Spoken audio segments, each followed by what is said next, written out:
하나님 말씀 베드로후서 2장 10절에서 22절까지 말씀 교독합니다. 베드로후서 2장 10절에서부터 22절까지 교독하겠습니다. 오늘 1월 9일 목요일 아침입니다. 1월 9일자 보면 베드로후서 2장 10절에서 22절 교독합니다. 특별히 육체를 따라 더러운 정욕 가운데 행하며 주관하는 일을 멸시하는 자들에게는 형벌할 줄을 아시느니라. 이들은 당돌하고 자긍하며 떨지 않고 영광 있는 자들을 비방하오니와 더 큰 힘과 능력을 가진 천사들도 주 앞에서 그들을 거슬러 비방하는 고발을 하지 아니하십니다.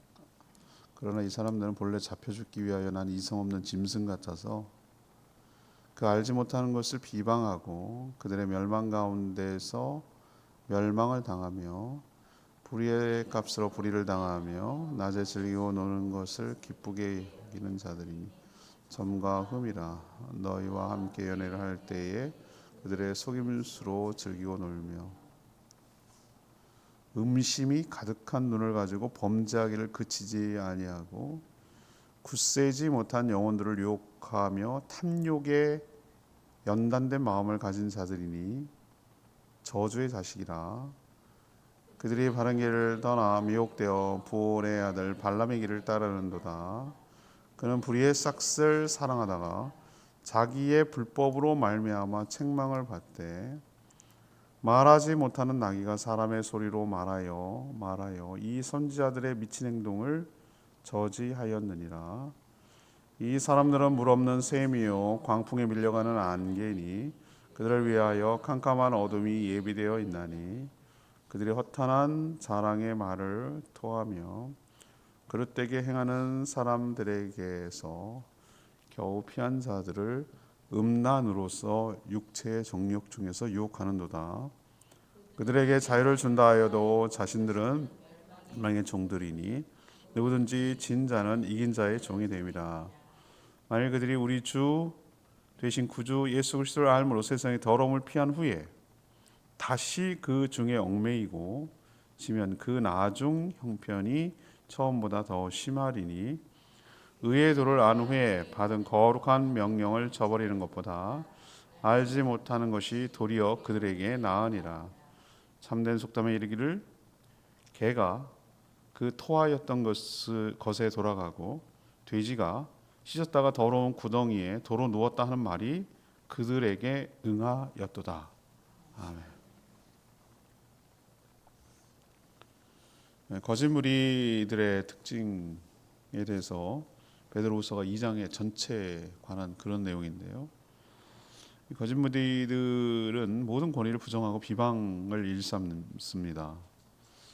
이들은 탐심이 가득하여 쾌락을 추구하는 자들이죠. 불의의 싹을 받고 불법을 저지르는 자들입니다.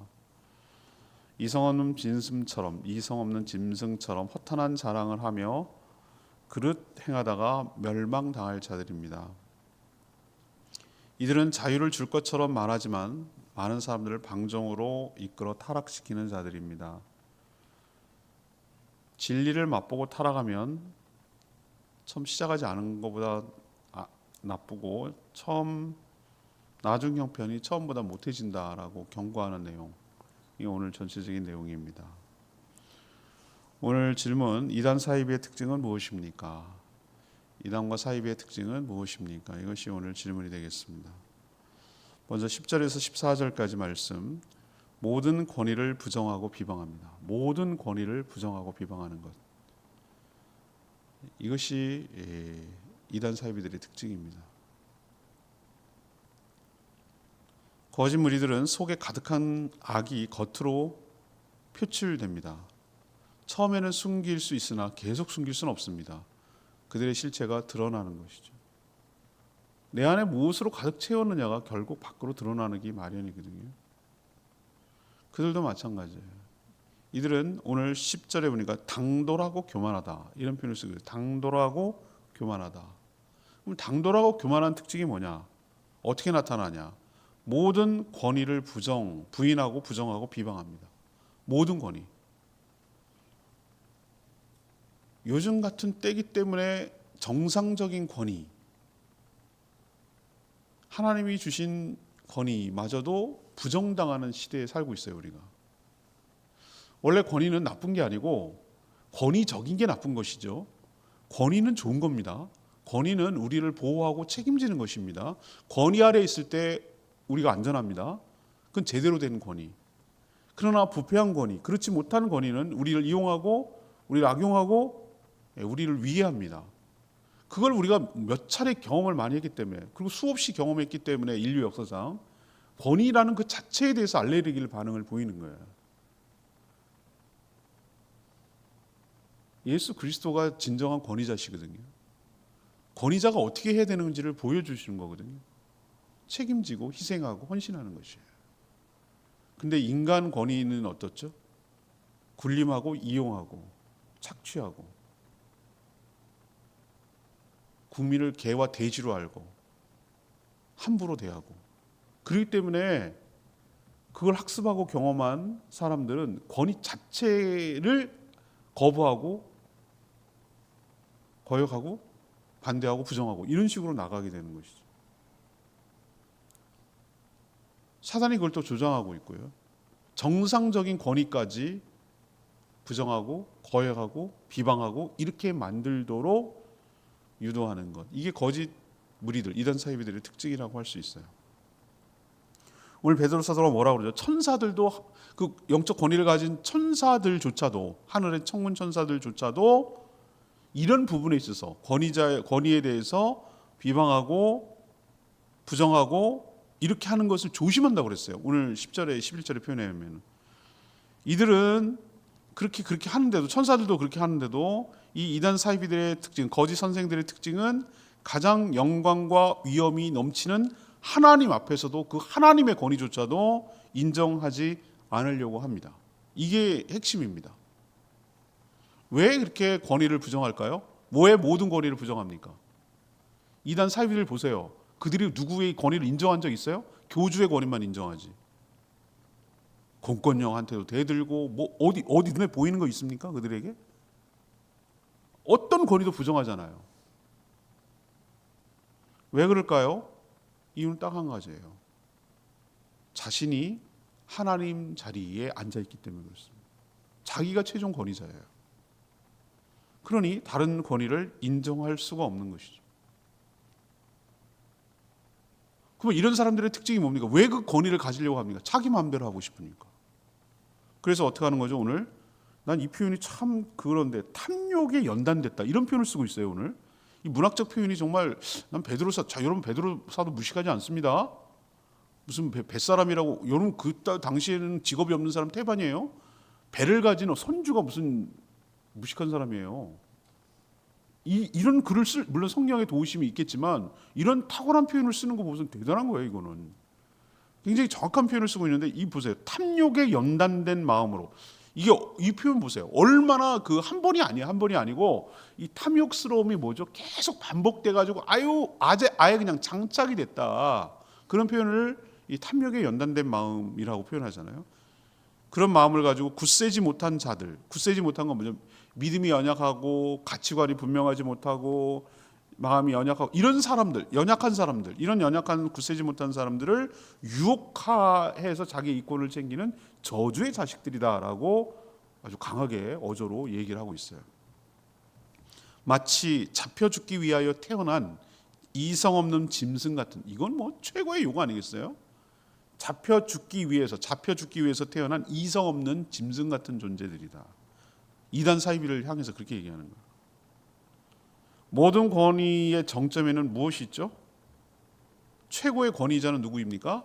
하나님이십니다. 모든 하나님께서 밑에 있는 권위를 주시는 거예요. 모든 권위는 하나님으로부터 나오는 거예요. 하나님이 세운 권위는 어떻게 해야 됩니까? 이런 이단 사이비들처럼 비방하고 저주하고 거부하고 거역하고 이렇게 하는 것은 곧 하나님께 그렇게 되드는 것이에요. 하나님의 권위를 부정하는 거랑 다름없다는 거예요. 제가 생명의 삶 때 여러분하고 공부하겠습니다만, 왜 어렸을 때 성경에 보면은 부모의 권위에 순종하라고 돼 있죠? 또 나중에 그 너를 가르쳐주는 교사, 선생님에 대한 권위에 왜 순종하라고 그랬죠? 왜 너를 영적으로 이끌어가는 목회자의 권위에 순종하라고 했죠? 왜 이 땅의 질서를 유지하고 있는 여러 가지 공권력, 법원이나 뭐 여러 가지 그 경찰이나 이런 왜 그 공공의 권위에 대해서 순종하라고 했죠? 그래야 보호를 받으니까. 그리고 궁극적으로 그렇게 훈련이 되어야 하나님의 권위에 순종하니까. 비극을 알려드리죠. 어려서부터 부모의 권위에 순종하지 않은 아이들이 다른 권위에 순종하겠어요? 생각해 보세요. 가끔 뉴스에 나오고 교사의 권위가 왜 땅바닥에 떨어졌다고 하잖아요. 요즘 애들이 얼마나 등치가 큰지요. 초등학교 막 6학년만 되고 중학교 1, 2학년만 되면은 여자 선생님보다 등치가 훨씬 더 커요. 가끔 이상 없는 이성 잃어버린 애들이 나오잖아요. 막 교사를 때리고 머리채 잡고 막 이런 애들이 나오잖아요. 저게 왜 저럴까라고 한번 생각을 해봤어요. 저게 미치지 않고서 왜 저러지? 라고 했더니 가정에서 집에서 부모의 정상적인 그 뭐랄까 권위 아래 순종해 본 적이 없는 거예요. 그리고 그런 모습을 본 거예요. 그런 모습을 본 거예요. 가정에서. 부모가 저런 식으로 권위자인 자기의 권위자라고 할 수 있는 부모가 저런 식으로 살아가는 모습을 본 거예요. 그러니까 저렇게 막대해도 되는가 보다라고 생각을 하는 거예요. 함부로 해도 되는가 보다. 이런 애들이 나중에 크면 어떻게 됩니까? 그 모든 피해와 고통은 고스란히 그렇게 살아온 자에게 받는 것이죠. 교사들한테 대들고 이렇게 살아온 애가 사회 나가면 순종하겠어요? 군대 가면 총 들고 쏘는 애야. 걔네들이 그런 애들이에요. 총 들고 막 그냥 난사하고 니 죽고 나 죽자 이렇게 나오는 애들이에요. 못 참으니까 권위에 대해서. 뭐 철저하게 계급사회인 거기서 어떻게 그 권위를 인정하겠어요? 못 참는 거예요. 그런 애가 용케 나왔다. 사회에서는 그러면은 그 권위를 인정하겠어요? 자기 수 틀리고 자기의 기분이 안 맞고 자기 마음에 안 맞으면 방망이 들고 막 자동차 막 깨고 그러는 사람이 나오는 거예요. 자동차 들고 가가지고 파출소에 들어가서 니 죽고 나 죽자고 그런 사람이 그거예요. 그런 사람이 어떤 권위도 인정하지 않는 거예요. 그러면 그 사람들이 그렇게 살았다 이거예요. 그럼 나중에 뭐가 됩니까? 하나님의 권위도 인정하지 않지. 하나님의 권위를 인정하지 않고 하나님을 거역하고 살아온 끝이 뭡니까? 지옥 형벌과 영원한 죽음이에요. 왜 하나님이 권위에 순종하라고 했을까? 그래야 하나님의 권위에 순종할 수 있기 때문에. 이단 사입의 특징은 뭔가? 잘못된 권위에 대해서는 우리가 분명히 어필하고 항의하고 그래야 됩니다. 모든 권위가 다 선한 건 아니에요. 우린 지금 경험하고 있어요, 그것을. 그런데 그렇다고 모든 권위가 부정돼야 될 권위인가? 그건 또 아니에요. 이단 사입의 특징이 뭐라고요? 모든 권위를 부정한다니까요. 비방하고. 그들의 배는 게 뭐가 있어요? 얼마나 대듭니까? 여러분 이단 사입들 하는 거 봤잖아요. 자신들한테 위해를 가하면 막 집단적으로 대드는 거 보셨잖아요. 이게 이단 사입들의 특징이에요. 오늘 딱 하나만 들어요. 교주의 말만 들어요. 이게 바로 이단 사입의 특징이에요. 그래서 반사회적이라고 말하는 거예요. 여러분 오늘 이 하나님 오늘 주신 기준 잘 명심하시고 분별력을 가질 때 외부로 볼 때는 어떤 것이 이단 사입의 특징인가를 알아야 되는 것이고 우리를 향해서 적용할 때는 하나님이 세운 권위를 우리가 존중하고 순종하고 따를 때 나에게 유익이 된다라는 것을 깨닫는 말씀이 되기를 원합니다. 두 번째 이단 사입의 특징 15절 18절 15절에 18절까지 탐욕스러우며 쾌락을 추구한다. 지금 이단 사입의 특징에 대해서 지금 하나씩 배워가고 있어요. 두 번째 특징은 뭐라고요? 탐욕스러우며 쾌락을 추구한다. 이거예요. 이단 사입의 특징은 어디서 드러납니까? 삶에서 드러납니다. 삶에서 드러납니다. 그들은 항상 무엇을 추구하면 불의의 싹을 추구합니다. 불의의 싹을 뭡니까? 부정한 방법으로 얻는 이득. 불의의 싹. 이렇게 했을 때 누가 손해보고 이렇게 했을 때 누가 다치고 이렇게 했을 때 부정이 된다는 것을 알면서도 그렇게 이득만 얻을 수 있다면 수단과 방법을 가리지 않고 이득을 취하려는 것을 뭐라 불의의 싹을 사랑한다. 이런 표현을 쓰는 거예요.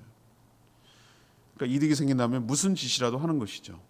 그래서 사례를 오늘 베드로 사도가 예를 드는데 구약성경 이들이 잘 알고 있는 사례를 들고 있어요. 대표적으로 돈을 받고 저주한 발람 선지자 얘기를 하잖아요.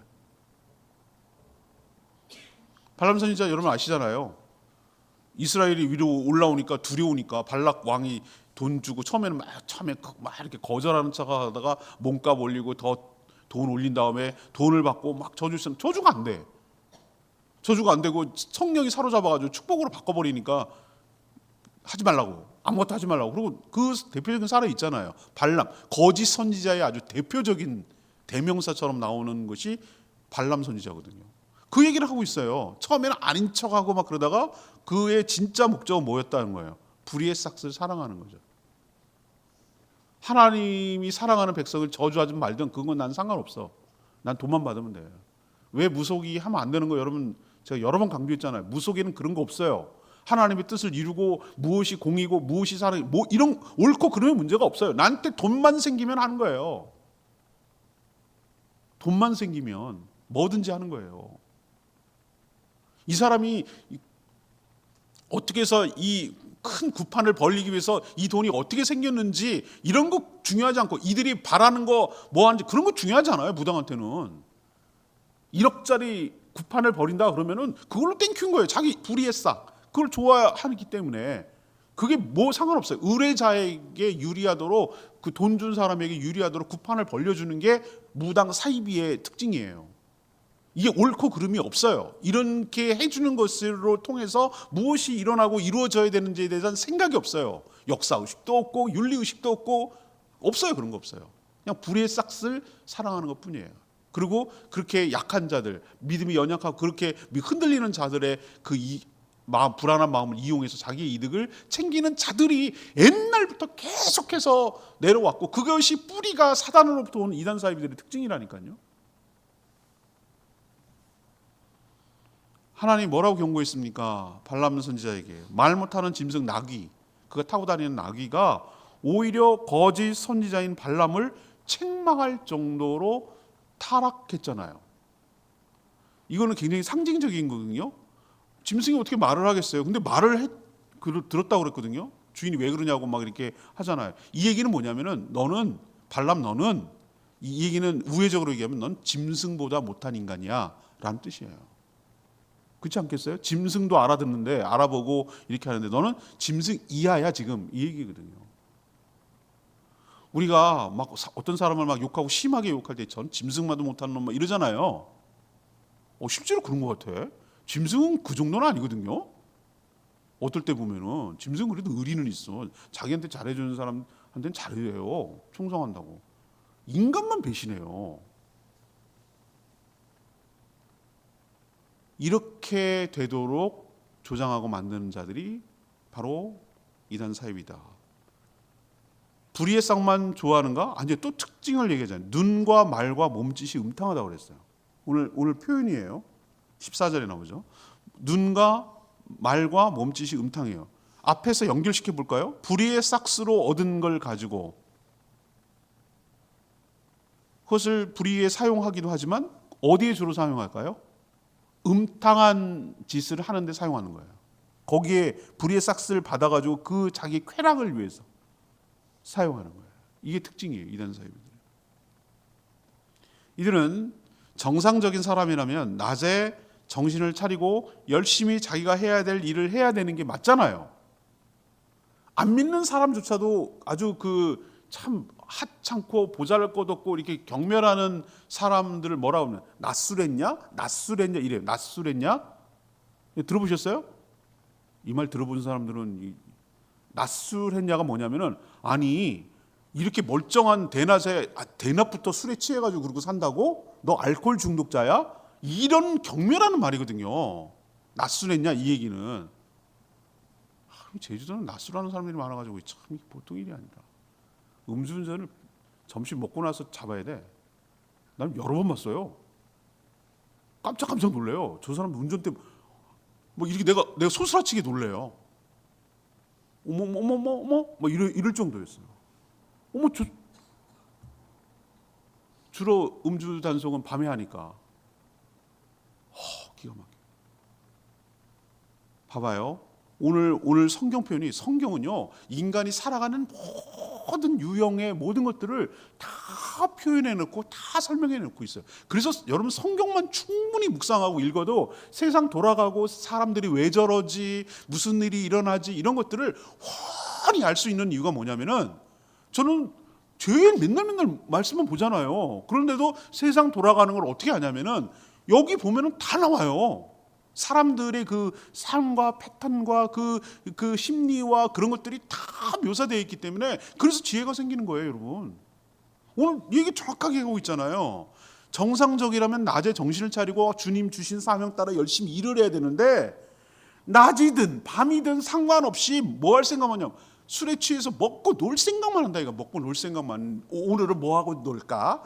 애들은 뭐 하고 놀까? 꼭 애들 같아, 애들. 맨날 방망이 타고 오는 그 일당 무리들, 얘네들이 오로지 처음부터 깨서 생각하고 밤늦게까지 하는 일은 뭐 하고 놀지? 뭐 하고 놀까? 이런 생각만 하는 거예요. 여기서 놀까? 저거 하고 놀까? 이거 하면 재밌을까? 물론 그게 애들이긴 하지만 항상 얘네들 머릿속부터 끝까지는 재미나게 뭔가 놀 게 없을까? 이거예요. 어른이 그러면 안 되잖아요.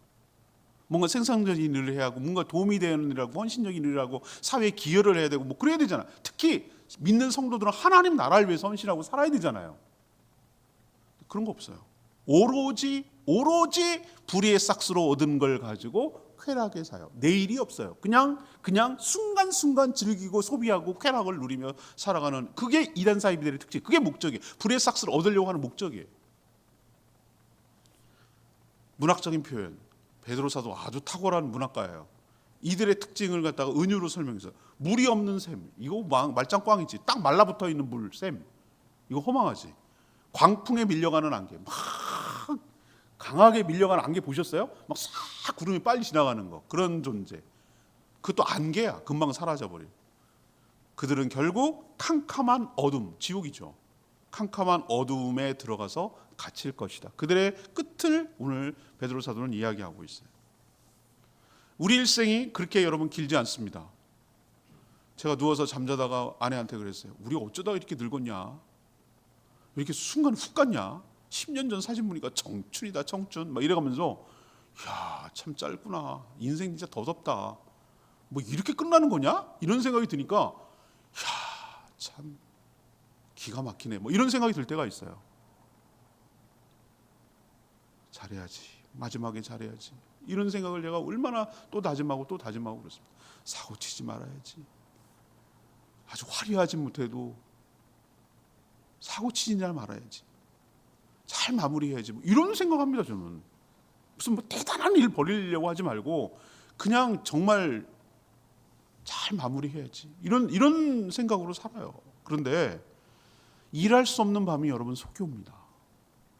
일할 수 없는, 그 찬양 있잖아요. 일할 수 없는 밤이 속히 오리라. 일할 수 없는 밤이 속히 오리라. 그러니 일할 수 있을 때는 뭐 해야 된다? 일해야 되는 거예요. 일하는 게 이 돈 벌려고 일벌레처럼 하라는 게 아니라 하나님 나라를 위해서 의미 있고 생산적인 일을 하라고 살아야 된다는 거예요. 하나님 앞에 설 날이 온다는 거예요. 이게 정말 두려워하는 마음으로 살아야 돼요. 우리가 정말 의욕을 가지고 우리 발로 우리 손으로 뭔가 정신도 멀쩡하고 지혜도 있고 총기도 있고 몸도 움직일 수 있고 뭐 시간 전 여유도 있고 돈의 여유도 있고 이럴 때가 길지 않아요. 그래서 이 에너지가 충만할 때 하나님 나라를 위해서 헌신하고 가치 있는 일을 살아야 돼요. 제가 우리가 은퇴한 목사님들이 이렇게 쳐다보고 있으니까 저게 남 얘기가 아니거든요. 근데 보면은 나도 저렇게 올 건데 어떻게 살아야 되지? 이런 생각이 빠뜩빠뜩 들어요. 저분들 대단한 사람들이었거든요. 참 잘 살아야 되는구나. 때가 있는 거구나. 그래서 제가 가끔 왜 이렇게 열심히 하시냐고 나보고 누가 그러더라고요. 왜 이렇게 열심히 사시니? 좀 쉬었다 하세요. 막 그러는데 내가 농담 반 진담 반을 메뚜기도 한철이라고. 메뚜기 한철이에요, 여러분. 잠깐이라니까, 잠깐. 못 한다니까. 이제 추운 겨울 온다니까. 배짱이처럼 놀면 안 되고 지금 메뚜기처럼 열심히 뛰어다니면서 열심히 일해야 돼요. 여러분, 몸과 마음을 단정히 해서 하나님이 주신 사명을 잘 감당해야 됩니다. 오직 쾌락만 추구한다면, 불의의 싹을 받아서 쾌락만 추구한다면 이게 곧 뭐라고요? 이단 사이비들의 특징이다. 꼭 기억하시기를 바라고, 분별할 때는, 외부적으로 분별할 때는 이렇게 활용하시고, 나에게 적용할 때는 어떻게 해야 돼? 이런 식으로 살면 안 되겠구나 라는 것을 깨닫게 되기를 바랍니다. 세 번째는 19절에서 22절, 이단 사이비들의 특징. 나중 형편이 처음보다 심해진다. 거짓 선생들, 곧 이단 사이비들은 아직 믿음이 굳지 못한 자들, 굳세지 못한 자들을 미혹하는데, 자신을 따르면 자유를 마음껏 누릴 수 있을 것처럼 유혹합니다. 신천지들은 자기 안에 무리에 들어오면 14만 4천 명 안에 들어와서 구원을 받는다는 식으로 얘기를 하고, 구원파는 한번 진짜 깨닫고 회개하면은 그 다음에는 회개 안 해도 된다고 얘기를 하고, 특징이 뭐예요? 자기만이 줄 수 있는 자유를 줄 수 있다는 거잖아요. 신옥주는 피지섬에 들어가면 천국이 거기라고 자유를 줄 것처럼 얘기하잖아요. 속이는 자들의 특징이 항상 똑같아요. 자유를 준대요. 근데 그들이 말하는 자유란 뭡니까? 방종이죠. 자기 멋대로 살아가는 거죠. 왜냐하면 진짜 자유는 뭡니까? 죄를 짓지 않을 자유가 있어야 되는데, 그들의 특징은 다양한 죄악을 저지르며 살아가는 것을 자유라고 표현해요. 그건 방종이에요. 자유가 아니라. 복음을 들어서 예수 그리스도가 누구인지를 알고 한때 신앙생활했던 이단 사이비들이 있어요. 이런 사람들이 이단에 빠지면 어떤 특징이 있는가? 더 강하게 얽매이는, 더 강하게 이단 사이비에 충성을 다하는 그런 사람으로 전락해요. 설 믿으면, 제대로 믿지 않고 이단 사이비에 빠지는 사람들 특징이 그렇다고요. 차라리 안 믿은 것보다 더 못하다라고 오늘 성경이 이야기하고 있어요. 이 얘기도 어떻게 베드로 사도는 기가 막히게 알았대?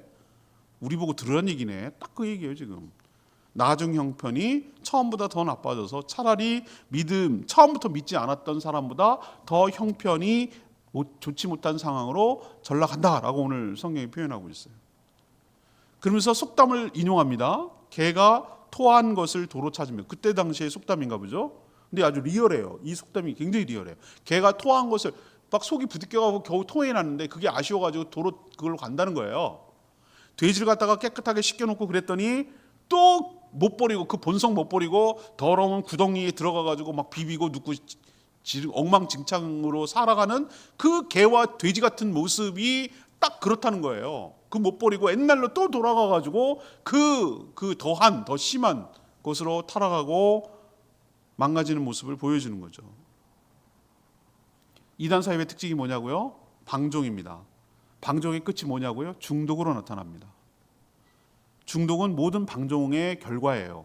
중독되는 거. 자유라고 처음에 시작하지만 결국은 거기에 종이 되어갖고 꼼짝달싹 못하는 거. 뭐 담배 피고 술 먹고 그게 자유 아니냐고 천만의 말씀. 술 끊으려고 그래봐야 담배 끊으려고 못 끊어요. 못 끊어. 종이지 그게 자유입니까? 안 할 수 있는 자유가 자유예요. 못 빠져나와요. 마약 못 빠져나옵니다.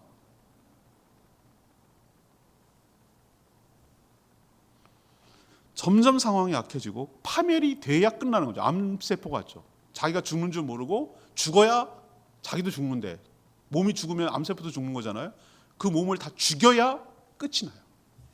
그게 방종의 결과고 중독의 모습이에요. 아예 시작도 하지 않는 것이 자신을 온전히 지키는 것인 줄로 믿습니다. 이단 사이비의 특징 뭐라고요? 자유를 빙자해서 사람을 유혹하고 방종으로 이끈 다음 중독에 빠지게 해서 파멸로 이끄게 만든다. 이게 이단 사이비의 특징이에요. 우리에게 적용하면 아예 시작도 하지 말아야 된다.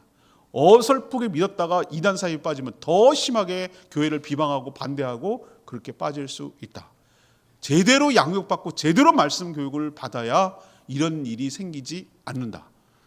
조심해라. 이단 사이비들은 안 믿는 사람 찾지 않는다.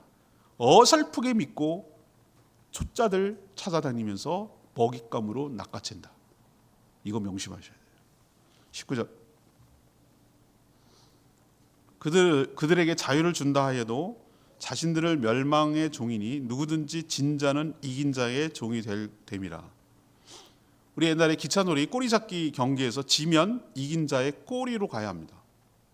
자유를 준다는 유혹에 넘어가서 멸망의 하늘 자들에게 지고 나면 그들의 멸망할 당할 자들의 종이 되고 맙니다.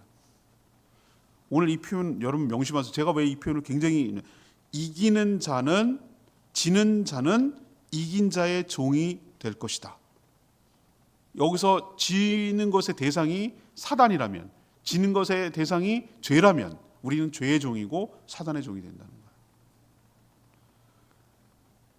선택의 여지가 없어요. 사단의 유혹에 넘어가 사단의 종이 되는 순간 우리는 그들에게 끌려갈 수밖에 없어요. 예수 그리스도께서 십자가에서 자신의 죽음으로 모든 책임을 지고 죄값을 치러서 우리를 그 굴레에서, 그 속박에서, 그 족쇄에서 끊어내시고 해방시켜서 우리를 풀어주시고 진정한 자유를 주신 줄로 믿습니다. 이게 은혜고 구원이죠.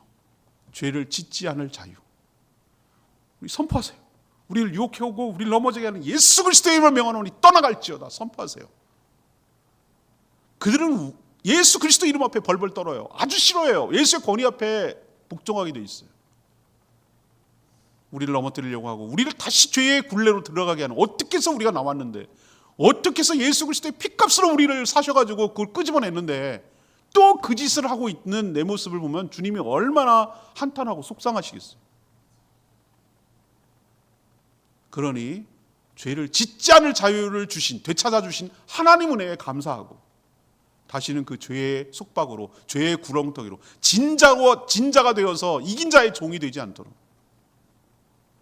다시는 유혹에 넘어가 종이 되지 않도록 삼가 조심하며 살아가는 저와 여러분 되기를 소망합니다. 오늘 2장 전체, 어제 오늘 2단 사이비들에 대해서 얘기했어요. 특징 1번, 모든 권위를 부정하고 비방한다. 2번, 탐욕스럽고 쾌락을 추구한다. 3번, 나중 형편이 처음보다 더 심해지는 존재들이다. 오늘 말씀 붙들고 기도하기 전에 663장 찬양지 부르고 기도하겠습니다.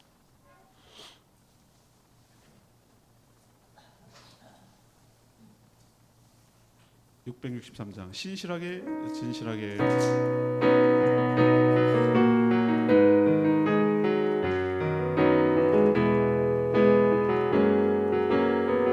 신실하게 진실하게 신실하게 진실하게 거룩하게 살게 하소서. 신실하게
베드로후서 2장은 2단 사입, 거짓 선생이라고 있지만 우리가 뭐 거짓 선생은 누군지 알겠어요? 제가 2단 사입으로 바꿨어요.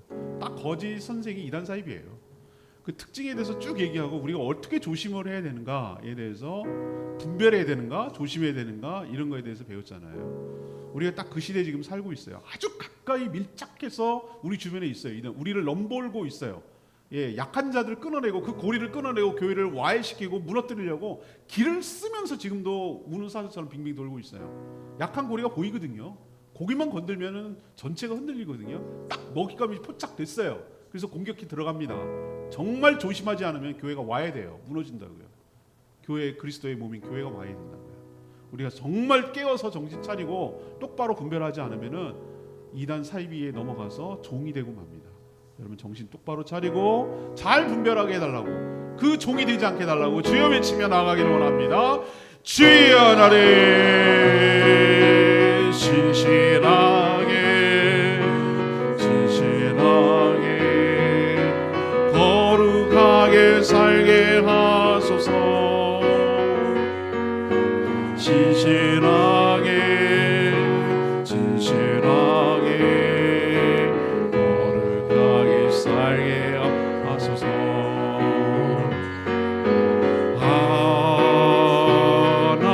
하나님 나의 마음 만져주소서. 하나님 나의 영혼 새롭게 하소서.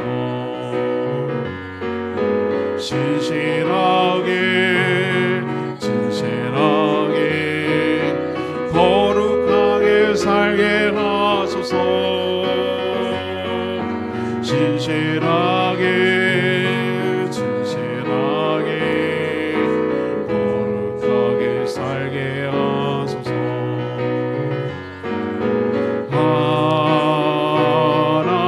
하나님 나의 기도 들어주소서.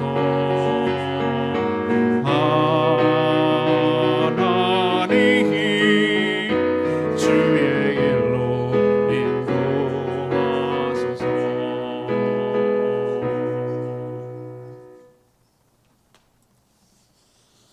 하나님, 저희도 거짓 무리들의 특징을 잘 알아 분별하며 경계하게 하여 주시옵소서. 이들은 모든 권위를 부정하고 비방하는 자들입니다. 궁극적으로 하나님의 권위를 부인하고 자신이 그 하나님의 자리를 넘보는 자들입니다. 하나님이 세운 권위를 존중하며 순종하게 하여 주시옵소서. 또 이들은 탐욕스럽고 쾌락을 추구하는 자들입니다. 이득이 생긴다면 무슨 짓이라도 할 자들입니다. 연약한 자들에게 자유를 줄 것처럼 속여 결국 방종하게 만들어 중독되게 하며 결국 끝은 멸망당하게 할 자들입니다. 진리를 맛보고 타락하면 나중 형편이 더 나빠짐을 깨닫고 삼가 조심하며 또 조심하며 주의하며 경계하며 정신 차리고 살아가게 하여 주시옵소서. 우리 주변에 참으로 이단 사비들이 득식을 하며 우리를 넘보고 우리를 잡아채려고 유혹하고 곳곳에 덫을 놓고 기다리고 있습니다. 우리가 깨어 기다리게 하여 주시고 일할 수 있는 낮에 열심히 주의 일을 하며 살아가게 하여 주시옵소서. 일할 수 없는 밤이 곧 찾아오는 것임을 기억하고 그때가 오기 전에 후회하지 않도록 최선을 다해서 주님 일을 하며 살다 가게 하여 주시옵소서. 주님께 모든 것 맡깁니다. 오늘 하루도 주님과 동행하며 살아가는 복된 하루 되게 하시고 추위 때문에 어려움 겪지 않도록 연약하고 어려운 사람들, 밖에서 일하는 사람들 긍휼히 여겨 주시옵소서. 건강상에서 아파하고 힘들어하는 분들 불쌍히 여겨주시고 온전히 회복되게 하여 주시옵소서. 주님 손에 모든 것 맡겨드렸고 예수 그리스도의 이름으로 축복하며 기도합니다. 아멘. 오늘 하루도 주의 은혜가 없는 살아가는 복된 하루 되길 축복합니다. 충분히 기도하고 하루 시작합니다.